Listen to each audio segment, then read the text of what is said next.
Simon Adingra, l'homme du match de la finale de la Coupe d'Afrique des Nations. Qui est ce joueur fabuleux? Simon Adingra est un jeune joueur ivoirien né un 1er janvier 2002 à Yamoussoukro. C'est l'un des meilleurs talents africains actuellement. Pendant la CAN, il y avait beaucoup de pépites qui se présentaient, mais il s'est démarqué malgré une phase de poule magnifique de joueurs comme Lamine Camara ou encore Farid Chaibi, qui a été plus décevant du côté de l'Algérie, ou Omar Marmouche, lui qui a été plus décisif du côté de l'Égypte.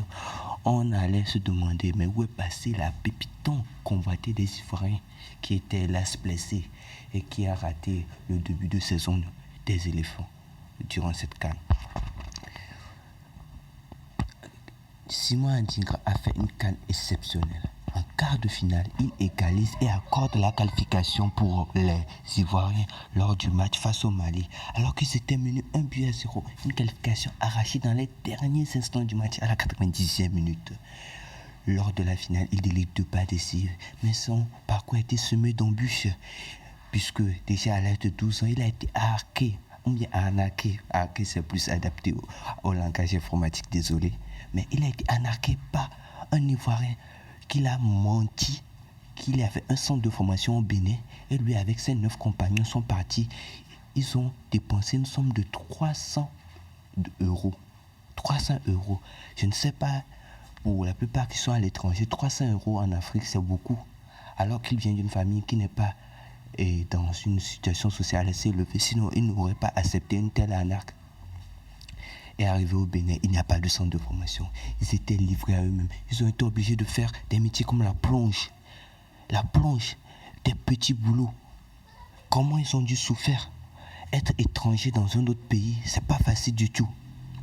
Mais heureusement, ils ont eu le salut venant d'un de leurs confrères ivoiriens, un jeune étudiant qui les a reconnus grâce à leur accent, et qui, un jour, en suivant une émission à la télé, les a fait intégrer à un centre académique au Ghana. Là-bas, le jeune Simon s'est fait remarquer grâce à son talent merveilleux. Il a brillé de mille feux et il a été aux côtés de pépites ghanéennes qui sont actuellement dans l'équipe nationale, comme l'incroyable Mohamed Kudus, autant pour Mohamed Kudus, qui a été tout simplement flamboyant lors de ses prestations lors de cette Coupe d'Afrique des Nations. Malheureusement, qu'il n'a pas pu dépasser les phases de poule. Le Ghana avec leurs erreurs incroyables. Malheureusement, ce n'est pas le thème du sujet, mais si vous voulez en savoir plus, j'avais fait une vidéo, mon coup de gueule sur le Ghana, pour qualifier leur performance totalement nulle face au Mozambique. Et ainsi, il a éliminé le Ghana de tout son talent. Il est parti au Danemark, à Nordjylland. Là-bas, il dispute environ une 40 à 50 matchs. Il marque plus d'une dizaine de buts et commence par se montrer comme un vrai talent, une pépite, un joueur brut.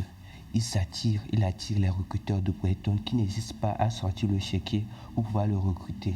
Arrivé du côté des Anglais durant l'été 2022, il passe une saison du côté de l'Union Saint-Julias, le club annexe du propriétaire de Brighton. C'est là-bas sont venus des joueurs comme Caro Mitoma.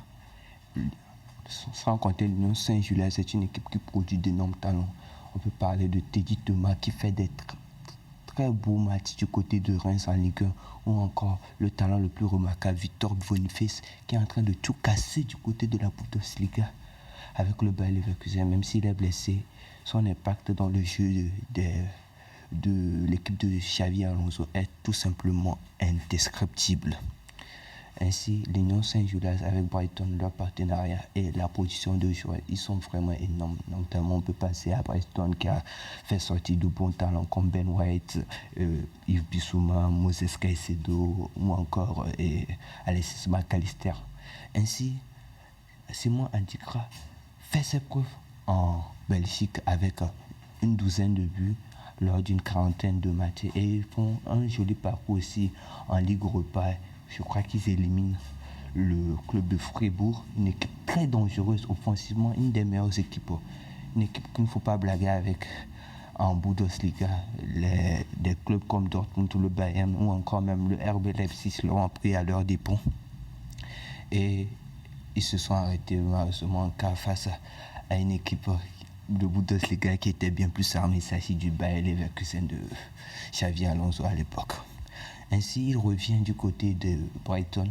Brighton, là-bas, il commence par tout exploser déjà dans une équipe où il y a une forte concurrence en attaque, sans en parler de Bonanoté, de March, de Karo Mutuma, de Ansu Fati et ou encore de bon, ils sont pleins, les noms ne me reviennent plus à l'esprit, autant pour moi. Donc, une équipe qui est riche offensivement, sans parler des pointes comme Evan Ferguson ou encore Danny Welbeck ou encore de Adam Lallana qui est toujours là dans le club, même Joao Pedro. Donc, une équipe qui est riche offensivement, il commence à faire ses marques déjà. Cette saison, il a déjà inscrit 5 buts. C'est pas, on ne dirait pas de grandes statistiques, mais pourtant, pour un jeune joueur, avec la concurrence, avec les miettes de minutes qu'il a, il commence pas à monter de très belles choses. Sûrement, il sera la prochaine grosse vente de Brighton s'il continue ce chemin. Parlons un peu de sa carrière en équipe nationale. En équipe nationale, il dispute 9 matchs déjà. Il a été connu sa première sélection en juin 2023 et 6 mois après, le gars remporte la CAN. C'est tout simplement un truc de malade. Tu viens dans ton équipe nationale en juin et en début février, tu remportes la CAN. C'est tout simplement magnifique. Déjà, avec 2 buts au compteur avec les éléphants et 2 passes décisives lors de cette finale.